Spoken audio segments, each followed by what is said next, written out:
Hello. Hello. How are you? I'm pretty good. I'm just seeing your landing page on your website. Yeah. Well, this is my PowerPoint presentation. So I'm Okay. I'm just gonna do so it doesn't open till 7. Right, right. I just Yeah. thought I'd get in and say Yeah, hello, make sure everything's working. exactly. That's why I do come on at 6:30 just to make sure that everything is okay. Yeah. So here's my There you are. yeah.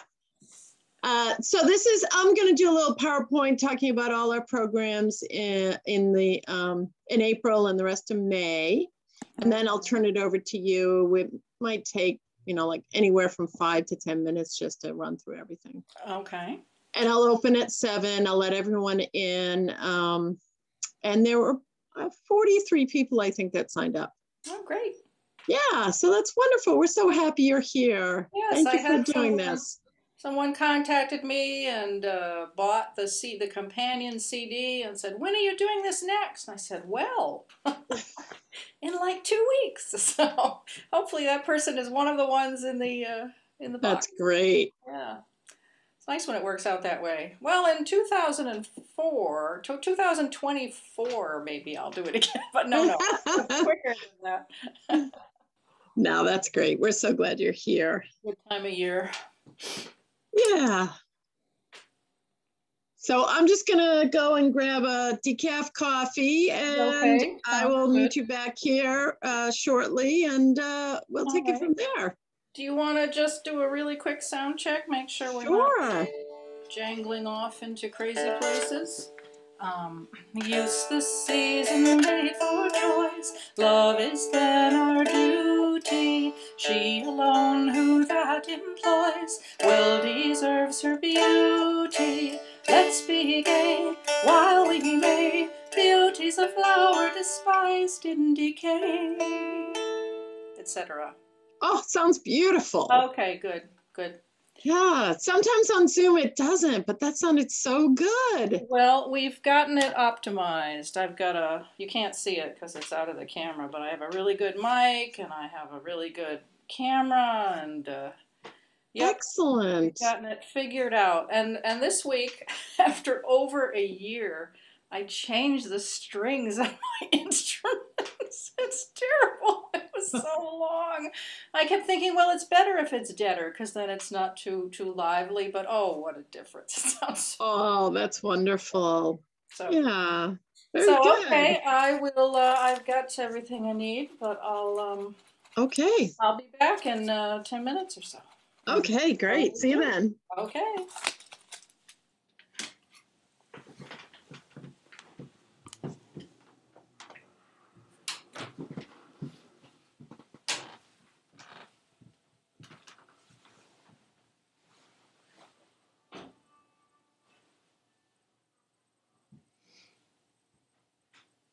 You're all set up? Yep. Everyone always says it sounds so good. I think because they're used to such dreadfulness. Yeah.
Someone's joined my personal meeting space, thinking this is on my own space. Lori something. Would you keep an eye out if she sends an email? And if she does, I don't know if it's too late to register it, but just tell her it's not my personal. I've looked, there's no email from her. And I tried starting the meeting and she wasn't there as a participant, so maybe she figured it out. I don't know. Or ignore it.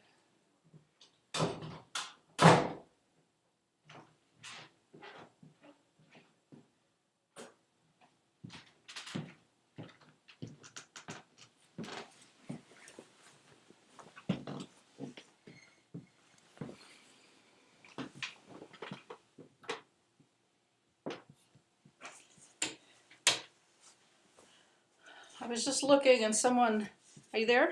Yes. Yes, someone has joined my personal Zoom thing, and I think maybe they think this is a concert I'm giving from my own Zoom. Oh, no. Which is not the case. So I looked and I started the meeting to try to tell her, but she wasn't there as a participant, so maybe she figured it out. Or maybe she didn't. Would it be too late for her to jump in at this point? No, I can, let me stop sharing so I can see. I'm gonna pause my, okay.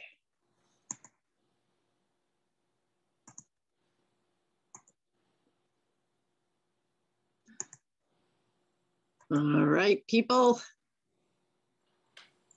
Good evening, everyone. How are you tonight?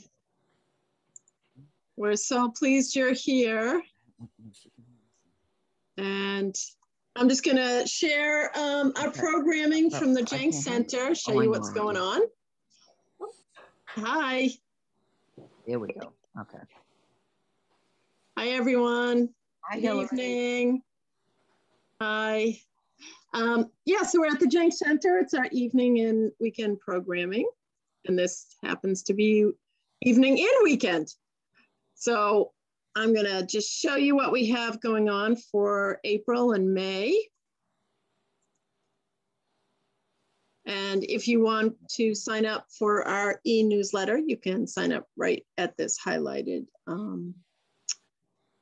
jenkscenter.org news. Just so you know, we are filming tonight. So, of course, there's tonight's event. I'll get to that a little bit later. We have on Monday evening, the Winchester School of Chinese Culture. They're going to come and translate poetry, the 6th grade, actually. So quite impressive. Mushrooms 101 from Fat Moon Farm. They're coming on the 21st of April. We have a Qigong demonstration on Earth Day, April 22nd with John Saya. We have home cooking with Lynn Pistorino, who's a personal chef in Winchester, April 26th. We have a musical adventure in Russia with Robert Finley. And Robert, I just want to read a little bit of who Robert is. So if you're interested, you can sign up.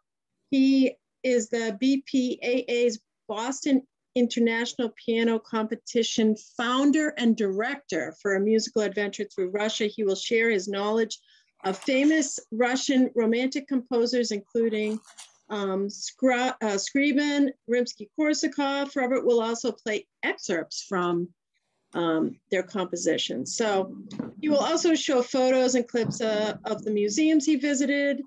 And we are really pleased to have him. So that should be quite an interesting evening. So please sign up for that. That's April 27th. I believe that's a Tuesday.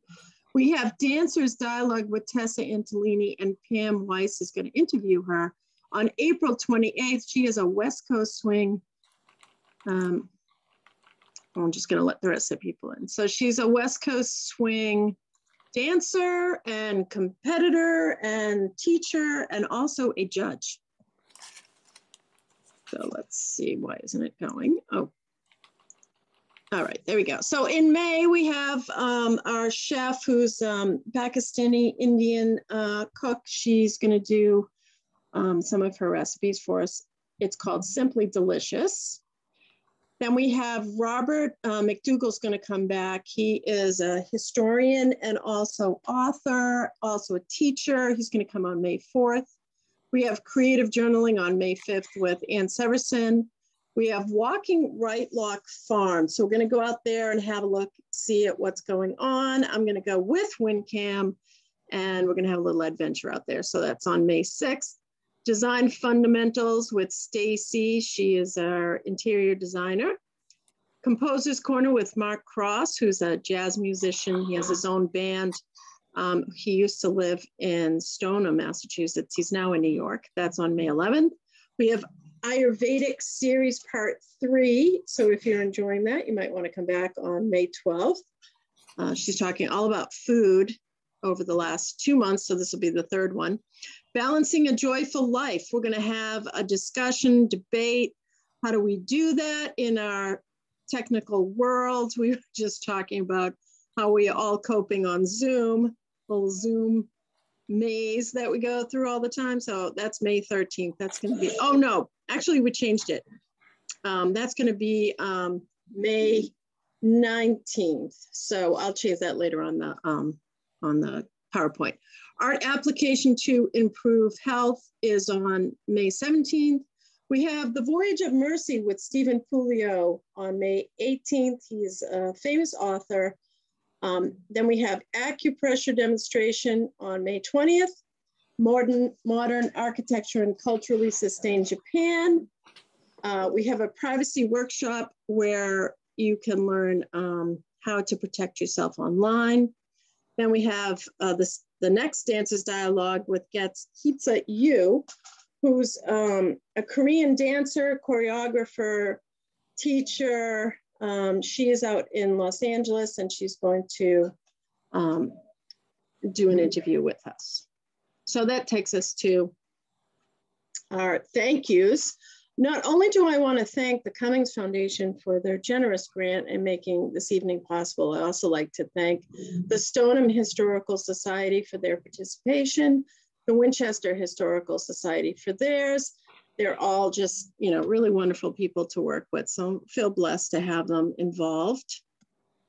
And that brings us to the songs of the American Revolution with Diane Taraz. And I'm just gonna give a little information before I turn over the evening to her. So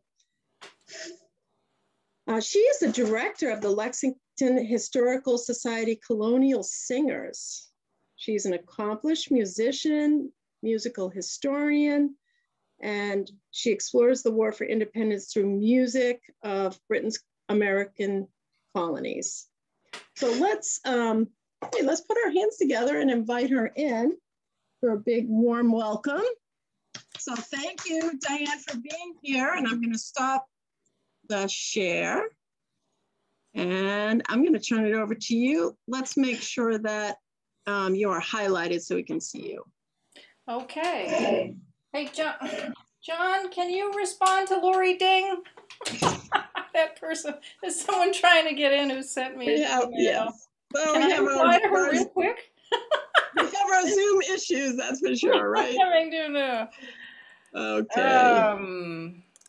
Go to Jenks Center. Is it org or yes, it's org, yeah. All right, that's all I'm going to say to her, and I'm going to send it.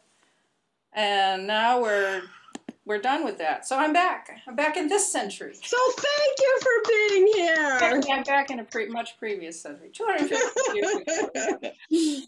Well, songs of the Revolution. I did it, John. I did it.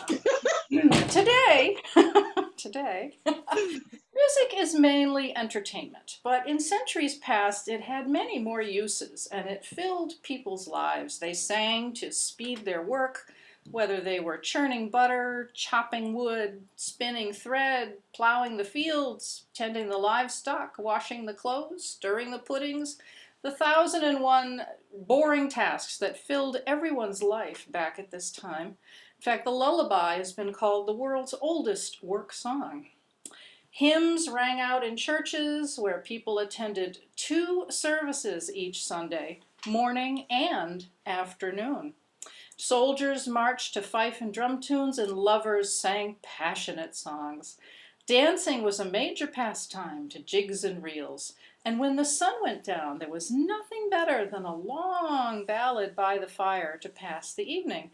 There are old collections of ballads with 80 verses, so it was like watching a long movie in your mind. Well, Great Britain was the wellspring of American culture. People in the colonies sang English ballads, Welsh hymns, Scottish songs, and Irish melodies. In 1728, a man named John Gay wrote The Beggar's Opera. And unlike most operas, it was in English, and it didn't use classical arias. It used folk melodies that everyone knew and made up new words for them. So I'm going to give you a song from that play. It's called Youth's the Season. Youth's the season made for joys, love is then our duty. She alone who that employs well deserves her beauty. Let's be gay while we may, beauty's a flower despised in decay. Youth's the season made for joys, love is then our duty.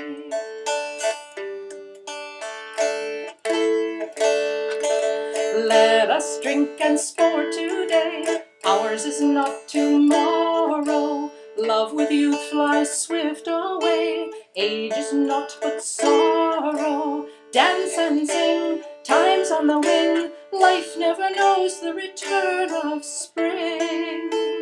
Let us drink and sport today, ours is not tomorrow. Well, of course, back then there was no recorded music. If you wanted music, you had to make it yourself, and few people had instruments or the time to learn them.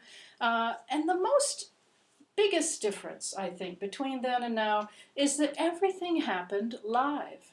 Person to person, face to face. There were no screens in anybody's lives back then. Classical music was revered and preserved, but folk songs were spread merely by being sung. And they often tried to pass on the wisdom of the generations. I'm going to be playing two instruments tonight. That was an English guitar, a lute-like instrument, and this is the dulcimer, which was in the country but probably not New England, but it has really just the right sound. So here's a lovely song, In the Days of My Youth. In the days of my youth I could build like a dove. Fa la la la la la la la la dee. In the days of my youth I could build like a dove, like a sparrow at all times was ready for love. Fa la la la la dee, fa la la la la dee, fa la la la la la la dee. The life of all mortals in kissing should pass. La la la la la la la dee. The life of all mortals in kissing should pass. Lip to lip when you're young, then the lip to the glass. Fa la la la la dee, fa la la la la dee, fa la la la la la la dee.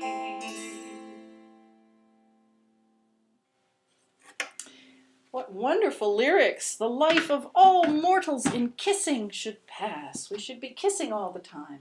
Lip to lip when you're young, and then the lip to the glass. There were no medications, really, to ease your pain except alcohol.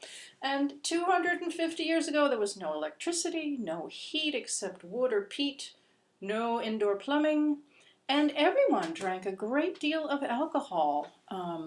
mostly because the water supplies were known to be polluted. Water could make you sick, and people knew that. So they drank alcohol, which not only eased their pains, but preserved their grain and their apples in cider. Certainly New Englanders drank a tremendous quantity of cider.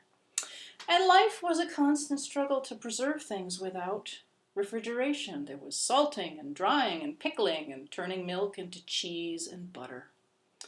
And religion was a major part of people's lives. Music in church at this time was generally unaccompanied, or maybe with one instrument. We're talking about the 1700s. In the colonies, there were no hymnals. The leader would sing a line of the hymn and everyone would repeat it back. And I've read that the style was to sing as loudly as you possibly could so that God could hear your voice rising to heaven from the congregation. That's kind of terrifying. Well, here's a hymn the words are from 1787. The melody is very old. And this hymn actually is still in many, many church hymnals today. And it captures the philosophy of the colonial era, that life was a vale of tears. God sent trials to make you a better person. That was the purpose of suffering, to make you a better person. We still have this idea when we say, that which doesn't kill me makes me stronger. And in the song it says God sends these trials to burn away your imperfections like burning gold removes the dross or the base metals. So there's a lot of verses, but I'll just give you three. How firm a foundation. How firm a foundation, ye saints of the Lord, is laid for your faith in his excellent word. What more can he say than to you he hath said, who unto the Savior for refuge fled? When through fiery trials thy pathway shall lie, his grace all sufficient shall be thy supply. The flame shall not harm thee, his only design, thy dross to consume and thy gold to refine. Even down to old age, all my people shall prove my gracious, eternal, unchangeable love. And when hoary hairs shall their temples adorn, like lambs they shall still in my bosom be born. And many times in these songs, these old songs, you run into sudden places where it doesn't rhyme. Everything else in the song rhymes except for the words prove and love. And what that shows is that people pronounced words differently. Love comes up over and over. I'm 99% sure they said "louve" back then. I love you. And also back then, words and music were not as connected as we now think of them. Everybody knew hundreds of melodies, and good ones got many different sets of words. In London and elsewhere, ballad writers churned out cheap broadsides, great big pieces of paper with no musical notes, just the words and instruction to sing it to some familiar melody. In 1773, John Newton, a former slave trader, wrote a hymn about a change of heart that happened to him in a storm on the sea. And his poem, which was meant as a hymn, didn't have any music because people used different tunes, whichever ones would work with the words. And the melody we sing his hymn to today, it's called Amazing Grace, came about in the early 1800s of unknown origin, but certainly with Scottish and African American influences. But this is the first melody that his words were published with. It's a tune called Tisbury. Amazing grace, how sweet the sound that saved a wretch like me. I once was lost, but now am found, was blind, but now I see, was blind, but now I see, was blind, but now I see, was blind, but now I see. With four-part harmony, it has such a different feel to it. And you can tell this is probably done with people who didn't have a hymnal with the words in front of them. You get to the last line, let's sing it 3 more times now that we know what it is. Well, during the 1750s, colonists fought as good British subjects against the French up in Canada and their Indian allies, and they were all contending for North America. George Washington was a colonel in the British Army during the French and Indian War, and he no doubt knew this British regimental march, one of their proudest songs. They've been singing the British Grenadiers since 1678. Now, the Grenadiers were called that because originally in the 1600s, their job was to run up in front of the castle to the glacis, this flat area, and lob little bomblets, little hand grenades, over the parapets. That's why they were called Grenadiers. They had grenades. But by the 1700s, marksmanship had improved, so that would have been just a suicide mission. So they didn't do that anymore, but they were still called Grenadiers. And in their marching song, they compare themselves to all the great heroes of history, but they're better, of course. They're the best. Some talk of Alexander and some of Hercules, of Hector and Lysander and such great names as these. But of all the world's great heroes, there's none that can compare with a tow-row-row and a row-row-row to the British Grenadiers. Those heroes of antiquity never saw a cannonball, or knew the use of powder to slay their foes withal. But our brave boys, we know it, and banish all their fears. Sing a tow-row-row and a row-row-row for the British Grenadiers. Oh, when we are commanded to storm the palisades, our leaders march with fuses and we with hand grenades. We throw them from the glacis about the enemy's ears. Sing a tow-row-row and a row-row-row for the British Grenadiers. And when the siege is over, we to the town repair. The townsmen cry, hurrah, boys, here comes a grenadier. Here come the Grenadiers, me boys, who know no doubts or fears. Sing a tow-row-row and a row-row-row for the British Grenadiers. That'll get you where you're going. Sing that about 50 times. One of the most horrifying facts from this time, and there are many, many horrifying facts from the 18th century, is that footwear did not come in lefts and rights. It was just one shape, and you molded it to your foot. And amazingly, British soldiers were advised to swap their boots weekly so they wouldn't run crooked.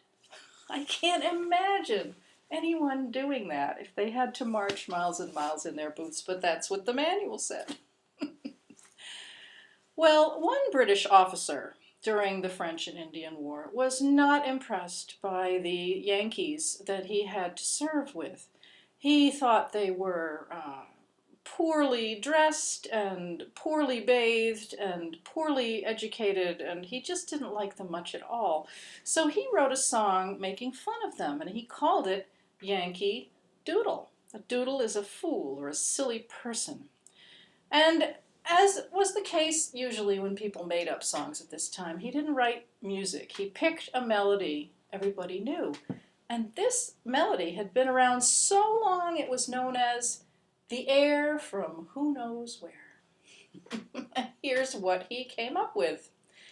Yankee Doodle went to town a-riding on a pony. He stuck a feather in his cap and called it macaroni.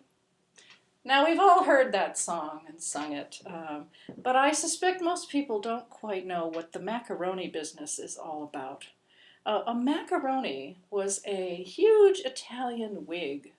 It looked like you dumped a bowl of pasta on your head, and it was worn by the most stylish young men in Italy and in England who were wearing velvet and lace and lipstick and patches and, you know, the fop, as it was called back then. So the joke is that this doodle, this fool, thinks he's just as fancy as a macaroni because he stuck a turkey feather in his cap. That's the joke. And here's another verse from this officer's little ditty. He says, Brother Ephraim, I don't know, sold his cow and bought a commission. That's how he became an officer, which is not exactly glorious. Brother Ephraim sold his cow and bought him a commission, and then he went to Canada to fight for the nation. But when Ephraim he came home, he proved an arrant coward. He wouldn't fight the Frenchmen there for fear of being devoured. And back in the 1750s, that was one of the variations on the melody that he used. Well, during the 1760s, a song arrived in the colonies from London, from a London play, which was where many songs came to the colonies from. In 1759, there was a play called High Life Below Stairs. And it's about a master who disguises himself as a servant to spy on his employees. And there's only one song in the whole play, and this is it. It's called Come Here, Fellow Servant. And the theme is that we are all servants, no matter how fine and fancy you think we are. You are. We all serve something. And it's an interesting thought. Come here, fellow servant, and listen to me. I'll show you how those of superior degree are only dependents no better than we, and all in a livery. Livery is servant's clothing. So here, fellow servant, and there, fellow servant, and all in a livery. Here, fellow servant, and there, fellow servant, and all in a livery. Nature made all alike, no distinction she craves. So we laugh at the great world, its fools and its knaves, for we are all servants, but they are all slaves, and all in a livery. 'Tis here, fellow servant, and there, fellow servant, and all in a livery. 'Tis here, fellow servant, and there, fellow servant, and all in a livery. The gay sparkling belle who the whole town alarms, and with eyes, lips, and neck sets the smarts all in arms, is a vassal herself, a mere drudge to her charms, and all in a livery. So we'll drink like our betters, and laugh, sing, and love, and when sick of one place, to another we'll move. For with little and great, the best joy is to roam, and all in a livery. 'Tis here, fellow servant, and there, fellow servant, and all in a livery. 'Tis here, fellow servant, and there, fellow servant, and all in a livery.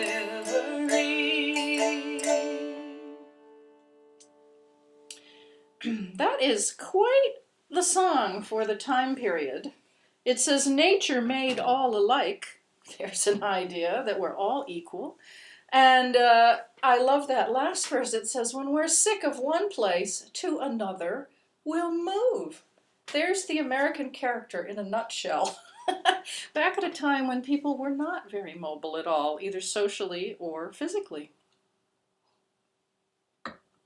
Well, pardon me, I'm going to blow my nose. Thank you. There we go. Oh, much better. Well, during the 1700s and even before that, gentlemen loved to gather in clubs to drink and sing. And there's a club in London that still exists after hundreds of years called the Anacreontic Club. And in 1760 or so, two of the members wrote a song called To Anacreon in Heaven. Anacreon was a Greek poet who was famous for odes to wine and love. Women and drink, two things dear to the heart of the gentleman. So they're asking Anacreon up in heaven to be their patron. And there are, of course, 9 long verses with all kinds of shenanigans from the gods. But I'll give you the first one, because the real key to this is that you will recognize the melody that they wrote back in 1760 for their theme song for their club. To Anacreon in heaven, where he sat in full glee, and a few sons of harmony made a petition that he their inspirer and patron would be. When this answer arrived from the jolly old Grecian, voices, fiddle, and flute should no longer be mute. I'll lend ye my name, and inspire ye to boot. And besides, I'll instruct you like me to entwine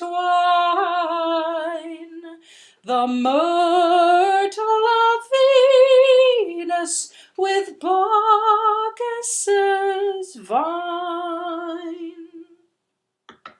So if you've heard it said that our national anthem came from an English drinking song, well, originally, yes. That melody was very popular and got brought across the ocean to America and had a bunch of different sets of words. So people knew it. They knew the melody. And then when Francis Scott Key needed a melody for his poem in the War of 1812 about the bombardment, he used that melody. And we're still struggling with it today. Well, England built up huge debts defending the American colonies from the French and the Indians. And in their mind, who else should pay off these debts through taxes than the colonists whose bacon they had saved? But the colonists didn't see it that way. They were upset that they had no say in Parliament where those taxes were levied upon them. And when the Townshend Acts were passed by Parliament in 1767, taxing paint and glass and tea and a whole bunch of other things you couldn't do without, they mounted a 2-year boycott of all British goods, and that caused big economic losses in England because the colonies were a major market for their goods. So here is a song that appeared in the Boston Newsletter in 1769. That sounds so modern, the newsletter, but that's what it was called. And the lyrics were anonymous because they were saying, support the boycott, don't buy anything British. And it's turning not to country bumpkins or even patriotic men. It's called Young Ladies in Town, because major consumers of British goods were, of course, women who bought cloth and ribbons and tea. And not only should they not wear British goods and make homespun, they should throw away their bohea, which was an imported tea, and instead drink Labrador, which was an herbal brew made from an evergreen bush. But perhaps the hardest ball that they played was in the second verse, where they say, accept no proposals of marriage from anyone who's not keeping the boycott.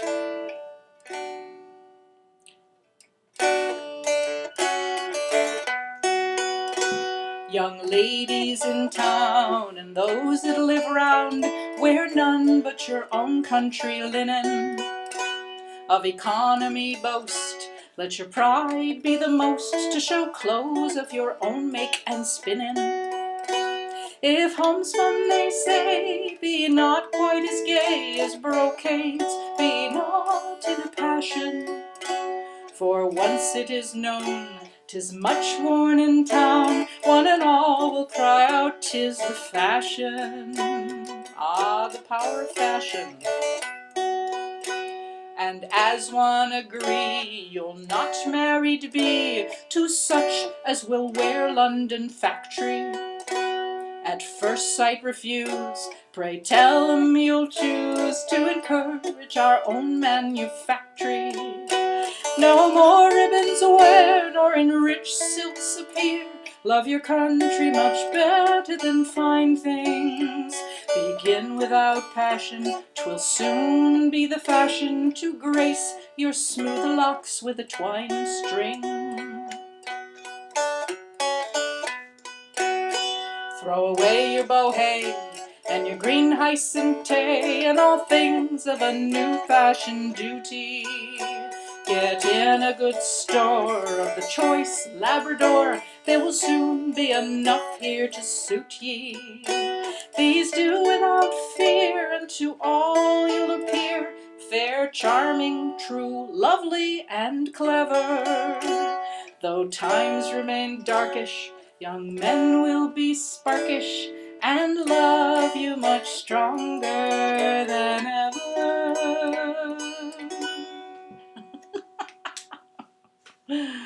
And there's another example of the way people pronounce things differently. They rhyme, they say tay instead of tea, the way the Irish do. Have a cup of tea. Well, the following year, in 1768, British troops were sent to occupy the troublesome town of Boston. And as good subjects of the king, the residents were ordered to put the soldiers up in their own houses, as they hadn't time to build barracks for them. And the men were poorly paid and didn't have big food rations, so they hired themselves out for menial jobs at low wages. Enraging the unemployed, do these issues sound a bit familiar? There were street fights, and mobs and children taunted the troops, calling them bloody backs, lobster backs. And Sam Adams and his Sons of Liberty were happy to fan the flames. Dr. Joseph Warren was on the Committee of Safety, and he sent Paul Revere riding all over the colonies. He didn't do just one ride. He rode all the time, carrying messages between various towns and even colonies. Well, in 1770, a mob attacked some soldiers with snowballs and rocks, and the soldiers defended themselves, and they killed a few people, and this was the Boston Massacre. And Paul Revere did a famous engraving showing those horrendous soldiers mowing down the defenseless, the defenseless patriots and citizens of Boston. And it so inflamed Bostonians that the British were no longer safe in their beds. They had to leave the town. So they retreated to Castle Island, which at the time was an actual island. Now it's a peninsula off the coast of Boston. And while they were there in the cold and damp, they wrote some threatening verses to an old melody called the Dreadnought. It's called the Castle Island Song, and if you visit the old State House in Boston, you can see the broadside original. And it says, you better watch out. We're coming back to Boston. We're going to burn the place down when we get reinforcements. And they say, King Hancock, John Hancock, he better watch out. He might come down with a case of the yaws. The yaws was an icky skin condition. So don't worry, we have a cure. We'll give him a hard pill. And I believe they meant a lead bullet. So they're threatening John Adams. So you should imagine that I am a disgruntled British soldier. Perhaps a grenadier, 6 feet tall. For some reason, the really tall ones were put in the grenadier. Well, it's because they came first. They wanted to terrify you with the tall guys first. You simple Bostonians, I'd have you beware of your liberty tree. I would have you take care, for if we should chance to return to your town, your houses and stores will come tumbling down, derry down, down, down, derry down. If you'll not agree to obey England's laws, I fear the King Hancock may soon get the yaws. But he need not fear, for I swear we will. For the want of a doctor, give him a hard pill. Derry down, down, down, derry down. A brave reinforcement we soon think to get, and then we will make you poor pumpkins to sweat.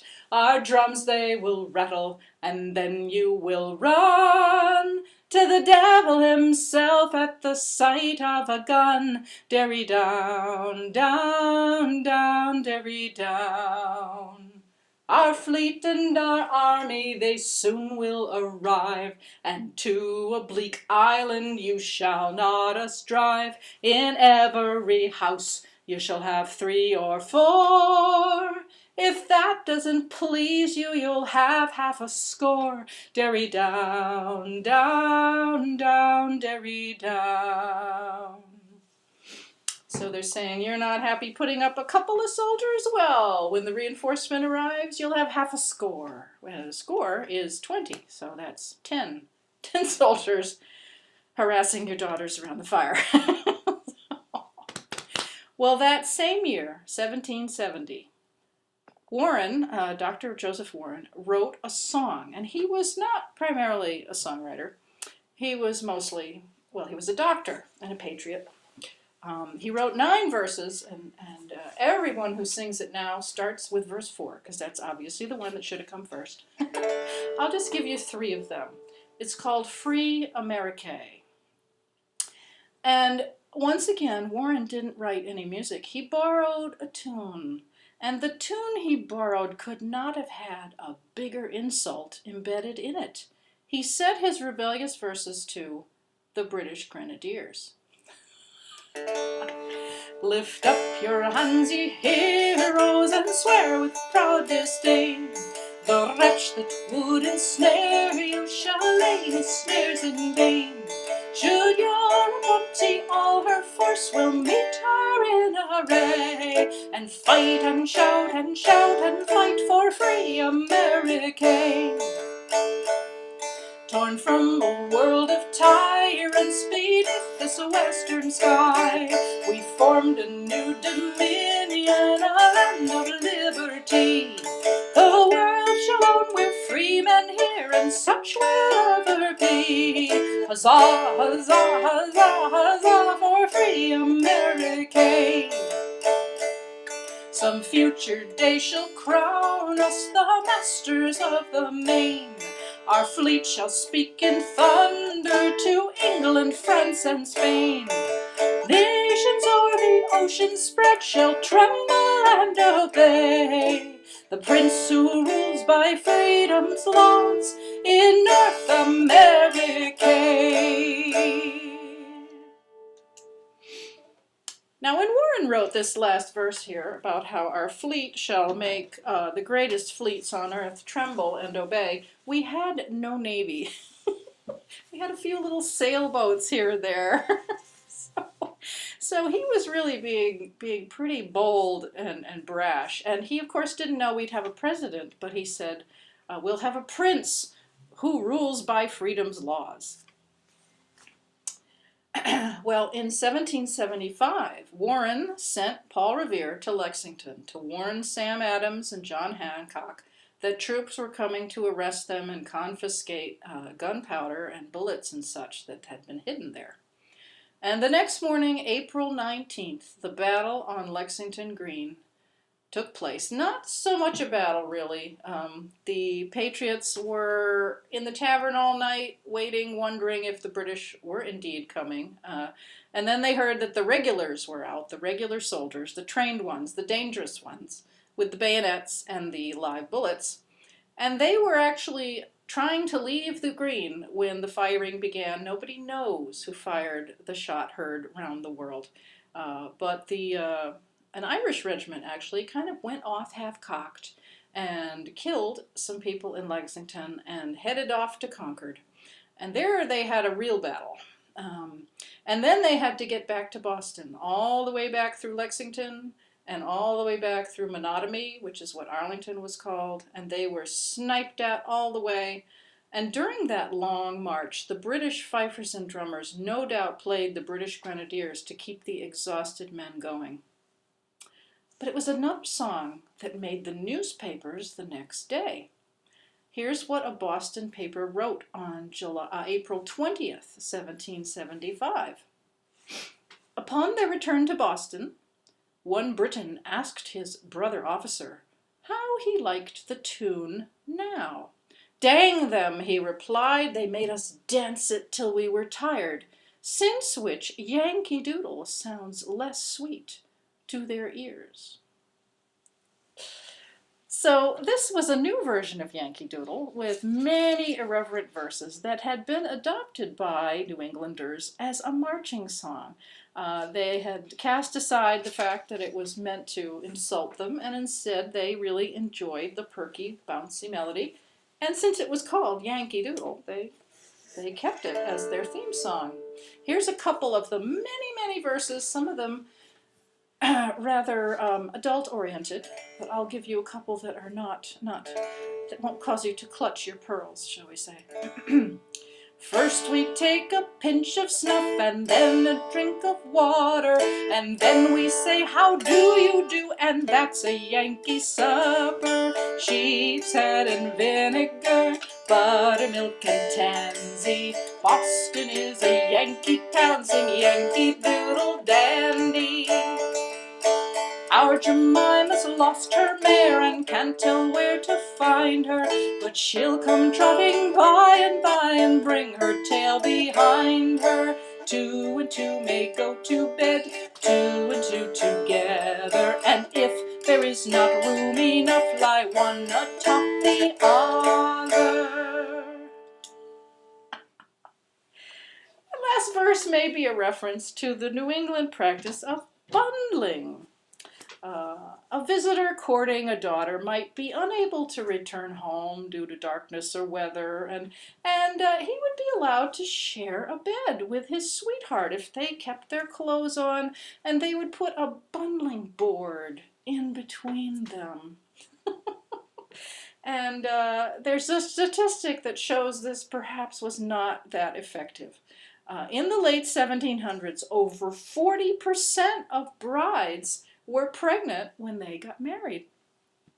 Now, this was not considered a problem by the society. The ministers perhaps didn't like it, but it was actually considered a good omen if you were engaged and the girl got pregnant. It showed she was fertile. That was a good sign, and everybody was happy.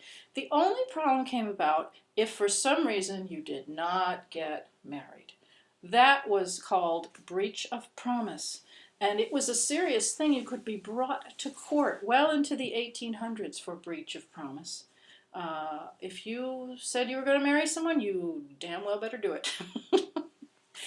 Well, 2 months later, in June, Warren, unfortunately, was killed at Bunker Hill. He never got to see his beloved country become independent. And at Bunker Hill, or Breed's Hill, as it was actually known, the British technically won, but they suffered such losses, including 100 officers, that it was a big blow to their ability to command, because they had to send back to England by sailing ship for replacements, and your average British soldier obeyed beautifully but was not a big thinker, and you had to have officers to direct your troops. Well, inspired by Lexington and Concord, over 20,000 armed men from all over New England gathered in Cambridge. On the Common there, on July 3rd, 1775, George Washington took command of the Continental Army. In a wonderful book called Washington's Crossing, David Hackett Fisher writes about Washington's difficulty in leading volunteer soldiers against skilled regular troops. Washington was a Virginia gentleman. His plantation prospered from the free labor of hundreds of enslaved people, and he considered New England foreign. He was appalled by the undisciplined Yankees. He said the officers are so casual and indifferent to rank. He complained about the leveling spirit of New England, where the principles of democracy so universally prevail. New England regiments were the most literate in the world. Nearly all the privates could read and write. And a regiment from Marblehead reflected a New England seaside town. Indians and African Americans were accepted if they could do the job just as they were on board sailing ships. Regiments from elsewhere disapproved, Washington included, but by the end of the war, African Americans were actively recruited and some rose to the rank of colonel in New England. The Continental Army was the first integrated national institution in the as yet unborn United States. Washington also had to deal with regiments from the backcountry of Pennsylvania, Maryland, and Virginia, crack shots with their long rifles. Their rattlesnake flag showed that their idea of liberty was personal. It said, "Don't tread on me." Also, there were troops from Philadelphia, sent by pacifist Quakers called associators. They elected their officers and wore simple uniforms with no rank.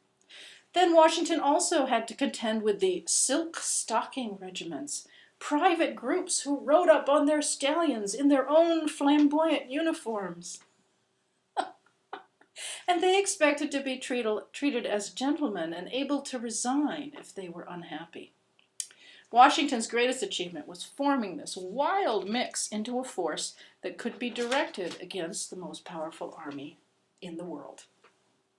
Now, a soldier's life could be extremely hard, especially when there was not yet a government to provide pay and supplies. Colonists had no uniforms given by the government, and they brought their own guns usually.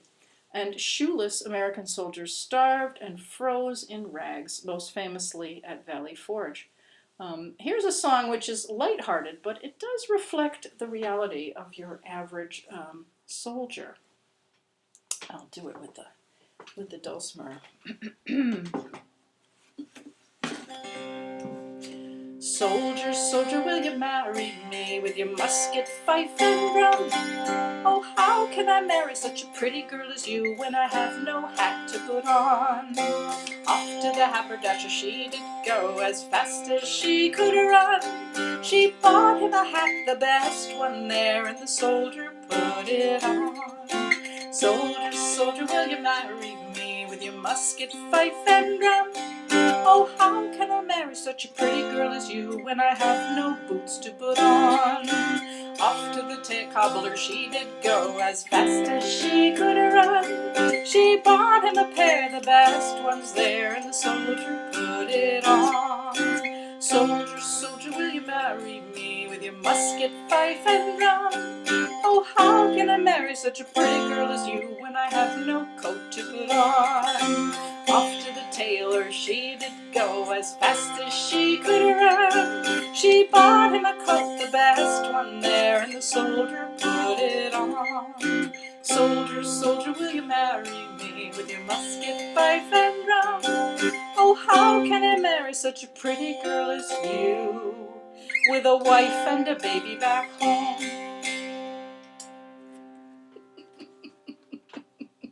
Oh dear. Well, George Washington had a personal slave by his side all through the war, William Lee. He was a friend and companion who matched Washington in horsemanship and daring. They loved to race through the countryside, leaping over fallen trees, and Lee wore a turban. Washington called him "my fellow." And after the war, George gave William his freedom. At this time, if you visited a military camp, you would see a surprising number of women and children. An important part of any army at this time were camp followers, women who lived and worked alongside the soldiers. Most were the wives and daughters of the soldiers. And they did the things the Army did not yet do. They were the support system. They did the cooking, they washed the clothes, they nursed the wounded and sick, and they got a small wage and a half ration of food. And when British troops left for America, they held a lottery to see who could bring their wife or daughter or girlfriend. Camp followers have a reputation of being, good time girls and prostitutes following the soldiers, and there were some of those, I'm sure, but most of them were definitely of higher status than that. Joseph Plum Martin, a Connecticut private, joined the Continental Army as a teenager, and he later wrote a wonderful memoir of his time. Most of it spent enduring starvation and looking for firewood or warm clothing, and now and then there was a battle, but mostly he was just slowly fading away. And he goes home on leave, fattens up on mom's cooking, and you can't believe that he goes back for more. I mean, people really believed in the cause to put up with what they put up with. Martin fought in the Battle of Monmouth, New Jersey, on June 28, 1778, the largest one-day battle of the war. 13,000 Americans faced 10,000 British, and it was over 100 degrees. Martin saw women bringing water to the troops who called, "Molly, pitcher, pitcher, need a pitcher, Molly." Any woman could be Molly. And Martin wrote this in his memoir. A woman whose husband belonged to the artillery attended with her husband at the peace. This woman, this soldier's wife, was helping him fire his cannon. While reaching for a cartridge with one of her feet as far before the other as she could step, a cannon shot from the enemy passed between her legs without doing any other damage than carrying away all the lower part of her petticoat. Looking at it with unconcern, she observed that it was lucky it did not pass a little higher. So the camp followers did not all stay in camp when there was a battle. Some of them were right there on the battlefield, either bringing water or at times as actual combatants. George Washington made this woman, Mary Hayes, a non-commissioned officer, and afterwards she was called Sergeant Molly. Molly's a nickname for Mary. And in 1822, Pennsylvania granted her a pension of $40, which was an amazing thing. And other women became the legendary Molly pitchers who were there on the battlefield helping out. We have a wonderful source of colonial music in a notebook kept by a paymaster in the Pennsylvania Regiment. Captain George Bush. Now, he appears to be unrelated to the President Bushes. He didn't have any living children. But he copied songs from various sources into this notebook.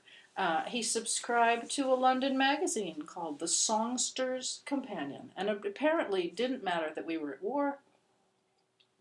His magazine kept arriving by sailing ship. So we know what a more cultured gentleman type person was singing and enjoying. I think he played the fiddle. And here is a song from that collection called "Oh Say Bonnie Lass." And once again, it's from a London play, and the characters are Scottish. In fact, referring to a woman's mother, she calls her mammy and daddy, which is how the Scots still refer to their parents. And in this, unlike the last song where a girl is asking a soldier to marry her, in this case, a soldier is asking his sweetheart if she can become a camp follower, if she'll lie in a barrack, carry his wallet with his money and his tobacco and stuff in it.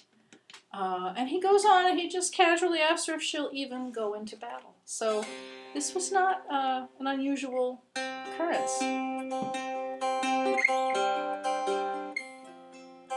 Oh, say, Bonnie lass, can you lie in a barrack and marry a soldier and carry his wallet? Oh, say, will you leave both your mammy and daddy and follow to the camp with your soldier laddie? Oh yes, I will do it and think nothing of it. I'll marry my soldier and carry his wallet. Oh yes, I will leave both my mammy and daddy and follow to the camp with my soldier laddie. Oh, say, bonny lass, will you go a-campaigning, endure all the hardship of battle and famine? When I'm wounded and bleeding, then wilt thou draw near me and kindly support me and tenderly cheer me? Oh, say, bonny lass, will you go into battle where drums are beating and cannon loud rattle? Oh yes, my dear lad, I will share all thy harms, and shouldst thou be killed, I will die in thine arms.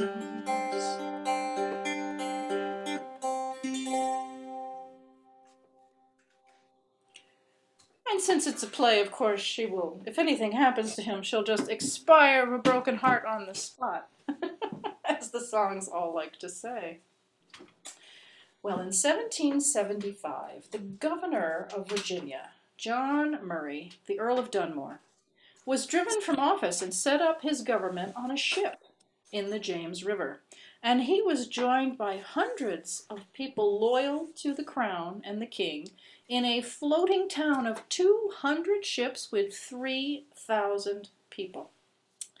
Now, Dunsmore, John Murray, got up one morning and he issued a proclamation that, quote, indentured servants, Negroes, or others that are able and willing to bear arms were invited to join His Majesty's troops. This was not a policy from King George or the British government, but word spread that the British were offering freedom for any slave who would fight for Britain, and hundreds of runaways soon appeared at the floating town. And Dunsmore took them in, and he formed them into Ethiopian regiments that fought wearing badges, liberty to slaves. And among the runaways were some owned by 3 Virginians. There were several from Mount Vernon, including a man named Harry Washington. There were 24 from Monticello, owned by Thomas Jefferson, and several slaves, the property of Patrick Henry, who had recently thundered, "Give me liberty or give me death." The contradiction strikes us as so clear from this distance. But for these founding fathers, the idea of liberty was very limited. It applied only to those whose God-given circumstances suited them for liberty, white men who owned land. Eventually, some 20,000 runaway slaves joined the British side, about the same number of whites who joined loyalist regiments. Other slaves from New England went to war with their patriot masters. One was the husband of a woman named Mum Bet, or Elizabeth Freeman. She was a slave in Massachusetts, and in 1781, 2 years before the war ended, she sued for her freedom in a Great Barrington court. She had heard the new Massachusetts state constitution read, saying that all men were created equal. She won her case, and it set a precedent that soon led to the abolition of slavery in Massachusetts. Bet's husband never returned from the war. He may have been killed. He may have fled to freedom in Canada. Nobody knows. At this time, once you marched off over the hill, there might be no further word of you in this or any other lifetime, because there were no dog tags, there was no organization to keep track of you.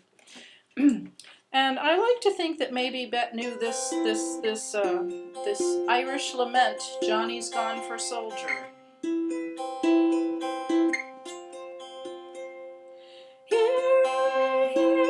Here it is. Here it is. Here I sit on Buttermilk Hill. Who can blame me? Cry my fill.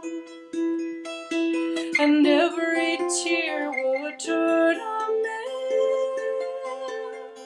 Johnny has gone for a soldier.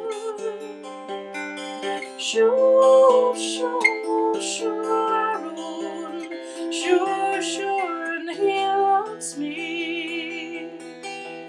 When he comes back, we'll marry be. Johnny is gone for a soldier.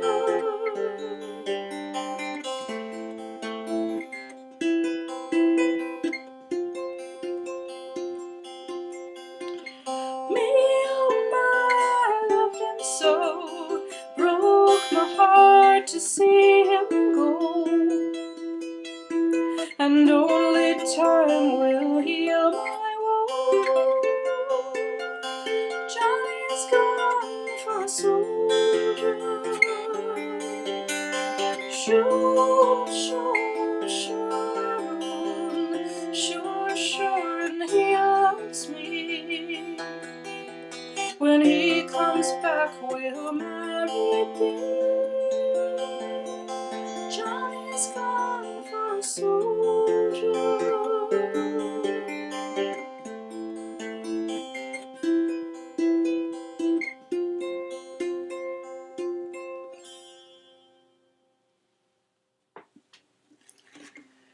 And there's a longer version of that on YouTube if you want to look for it. And I went to the National Historic Site in Concord and took pictures in the fall of Battle Road, and it's just an amazing thing.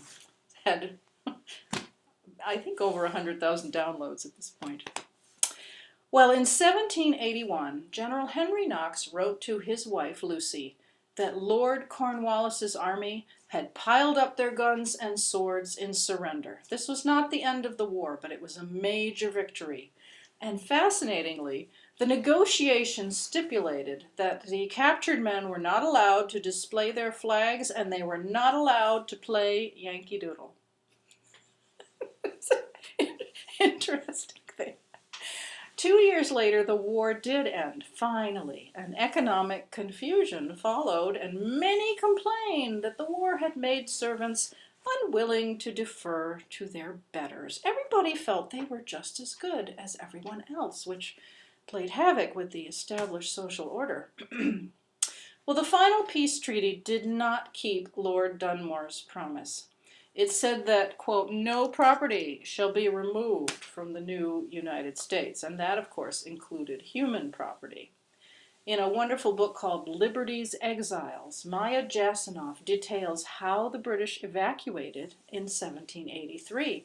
They took about 55,000 loyalists out of the country because they had no future here. Their properties had been confiscated and burned, and they were in danger of being killed. Now, among these people were slave owners who wanted to keep their slaves and runaway slaves who wanted to keep their freedom. Some wound up in England, some in Jamaica and other British colonies. In New York City, British officials boarded ships with refugees bound for Nova Scotia, which was another major destination.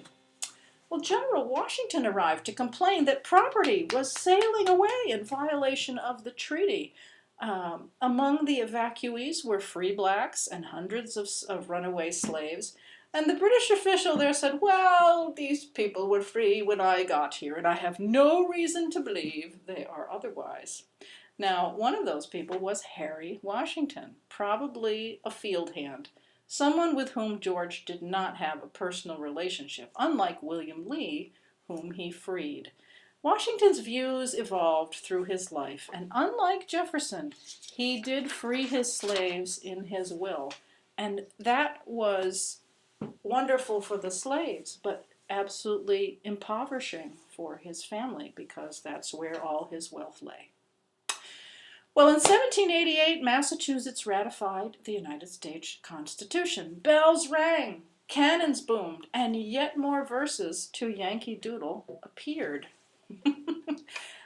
This one had 13 verses for the 13 colonies, but we don't sing 13-verse songs much anymore, much less 60 or 80-verse songs.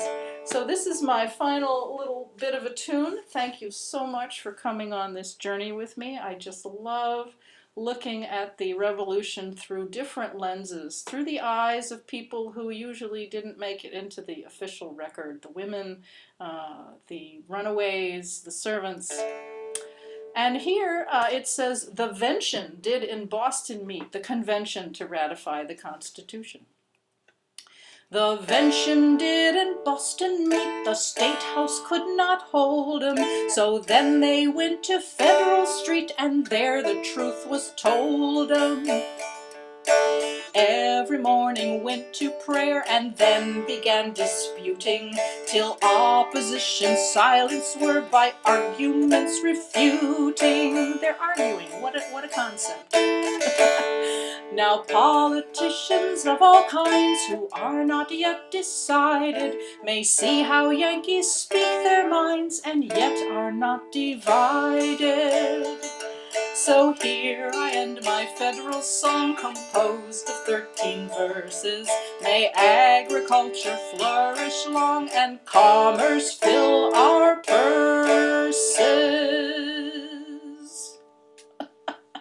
Prosperity forever.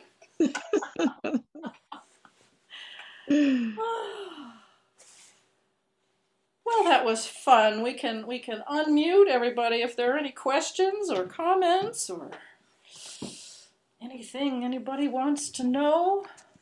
My computer's down here, which is why I'm always looking down. My camera's up here. That was fantastic, thoroughly enjoyable and educational at the same time. Yes, thank you. There I am in gallery view. Do you ever perform at the schools? Pardon? Do you ever perform at the schools? I have. I've been to Colonial Days in Lexington and Arlington.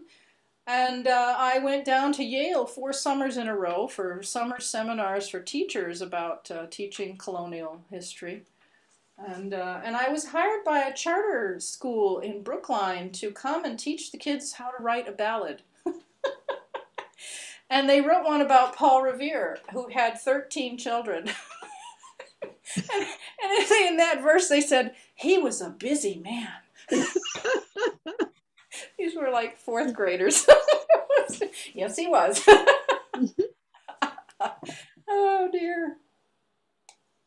But yeah, my website, dianetaraz.com, has a performance page, and you can actually join my email list if you like, and I'll let you know what I'm getting up to and what I'm doing. I'm doing a lot of these virtual concerts, and I must say I like them.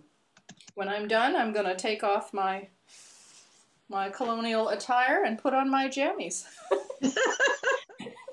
I can't do that when I'm out at some historical society. I have to drive home first before I can put my jammies on. So I actually currently have 2 actual in-person gigs on my calendar. I just got vaccinated this week, my first shot. And I have 2 real gigs on my calendar, but I'm not going to stop doing the virtual ones because I've got it all figured out, and it works really well for people who are far away. I have to keep remembering to put the Eastern time zone on my announcements. I have to Someone too. in I Australia, know. I'm pretty sure, who was tuning in. He said, "Is that Eastern Standard Time?" It's like, gosh, I never used to have to think about that, but now, yes, it is, in fact. So Exactly. yeah. We have people that come from California, and we had a woman the other night from England, and yeah. It doesn't matter. Doesn't matter where you are. You can still That's fit in great. a little Zoom box. Yeah. It's amazing. Well, thank you, Diane. This You're was welcome. just such a treat. You're welcome. Thank you so I have a much. whole program about Mum Bet, Elizabeth Freeman, that is really interesting. She was a fascinating woman who sued for her freedom in court and won. Well, we'd love to have you back. Yes, I'd love to come to Yes, that or any other. I have a whole bunch of these. Excellent. So let's plan something maybe during the summer. We can maybe once a season you can come and Sure. and entertain us. And you're very funny too. It's wonderful. Well, I try. Not only are you're entertaining, you're funny, you're gifted, you're everything. The whole package. You really are. Well, my husband perhaps would not quite agree, but anyway. Oh, Well, we have a question. What is your yes, a musical question. background? What was that? What is your musical background? Well, you know how when you go to symphony in the program you read that he was born into a musical family in Austria. Well, I was born to tone deaf parents in Pittsburgh, Massachusetts. They weren't totally tone deaf, but I had none of these early, I wasn't raised by musicians or anything. I sang in all the school choruses and all the way through college, actually. I was in the Boston College chorale. And that was voice lessons. I mean, if you listen to the directors, which most people didn't, but if you did, it was like a voice lesson. And then I've just picked up, I briefly took some voice lessons a long time ago and wove the top part of my voice and the bottom together so they go together without that sudden break that most people have. And I've been in various bands over the years. I learned guitar, I learned dulcimer, and then I started directing the Lexington Colonial Singers, and I was looking for the right instrument to play because there weren't steel string guitars then. And actually women didn't play, they had a gut string guitar called a Spanish guitar, but that was played by soldiers and sailors in taverns. A well-off woman, who was the only kind who would get an instrument, would play something called an English guitar.